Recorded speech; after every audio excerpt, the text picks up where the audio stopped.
Hello Highlanders, this is Mayor Rod Mann giving you a preview of our upcoming council meeting on Tuesday, August 4th. It will start at 7 p.m. It will be an in-person meeting, but you'll also be welcome to join us electronically on our YouTube live channel.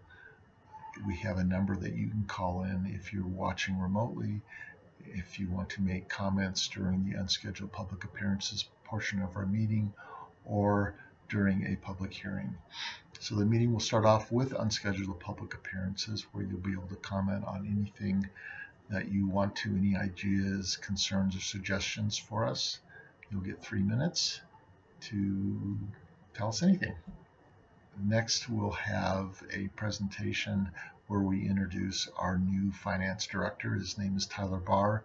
He comes to us from San Antonio, Texas. We're excited to have him. He's enthusiastic, he's a doer, and likes to improve things. So we're looking forward to his contributions. After meeting Tyler, we'll go into our consent agenda, which has 2 items on it.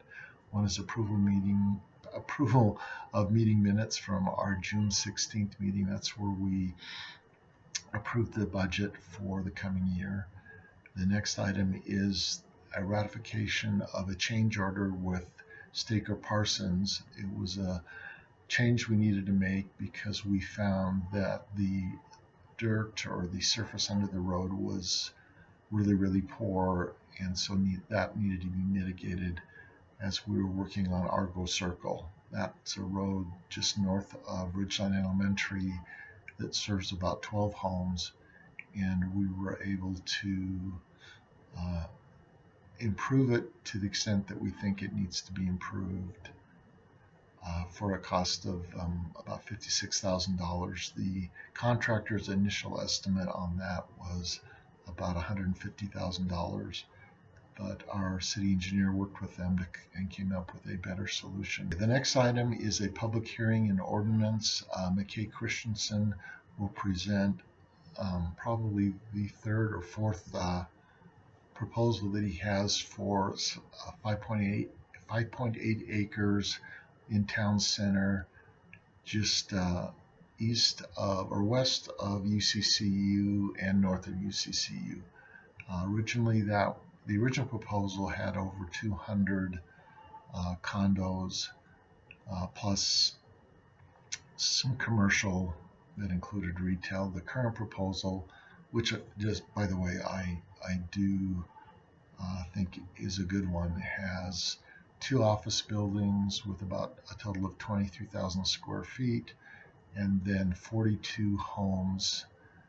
10 of them will be brownstones or townhomes, and then 16 will be villas. That's individual homes on smaller lots, and then there'll be another 16 twin homes in the area. Whatever is put in there, I know that some people have a concern about the increased traffic.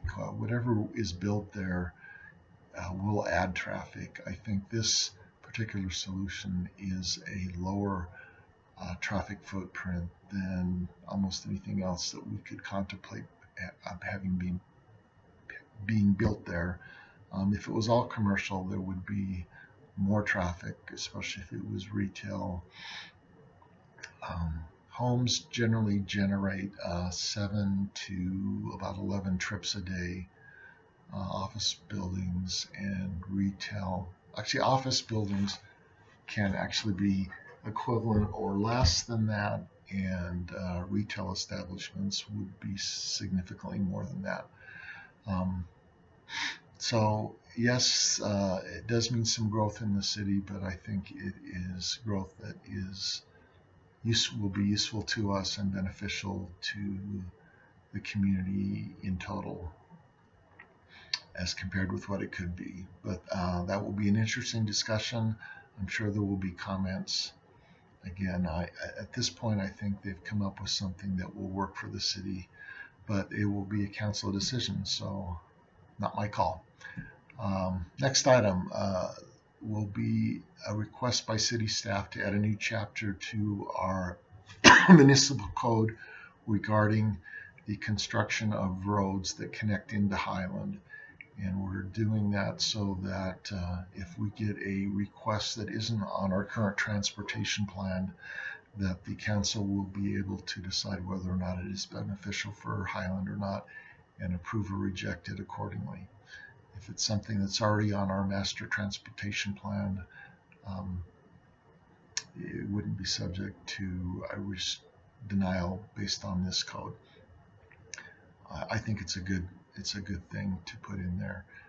Next item, which is item 6, is an agreement with Boyer Ridgeview LLC. That's the company that's developing the land south of the high school, and the agreement is to identify what infrastructure costs Highland is paying for and which ones the developer is paying for.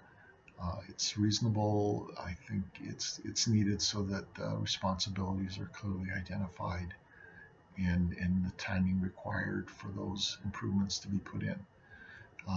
Next item, approval of bid with Wasatch Lawns and Landscaping in the amount of about $90,000 to put in streetscape improvements on Adonis Drive. There's property adjacent to open space that really needs to be improved, and this is a good project. The residents, the adjoining residents, are paying for part of it, so the city isn't paying for all of it, and it's something the council approved in concept last year sometime, and it's taken a while to get the bids in the way they need to be. The initial bid was significantly higher, but again, staff worked with residents to get it down where we had expected it to be. The next item is creation of an ad hoc Inclusivity Committee. That committee came out of a meeting I held last month or month and a half ago with members of our community and our police chief. In our discussions, we felt like there were some things we could do to help our community be more inclusive. Not that it isn't already, but just we can always improve. And so we came up with a program, worked with staff. That program is now on our city website page, but we want to formally create a committee that includes council members and residents to look at ways we can, as a community, be more inclusive in multiple aspects. At first, we're going to work on racial inclusivity, but we can take this multiple directions. We then have a discussion on CARES Act funding. The city received $1.3 million of federal money through the county that we can use to help mitigate issues as it relates to the city and COVID-19. I'm not sure that we'll be able to spend it all, but the discussion will talk about what are the opportunities that we have to utilize that money effectively, and we have to do that by the end of October, or we've agreed to give that money back to the county so that it can be redeployed elsewhere before the end of the year. We will also have a closed session at the end of the meeting. That's where we can discuss lawsuits or personnel issues in a private setting, allowed by law. And future meetings, we have another council meeting coming up on August 18th, another one September 1st, and in between we have a planning commission on August 25th. So watch for the agenda items on those respective meetings to see if there's anything of interest to you. Have a great weekend.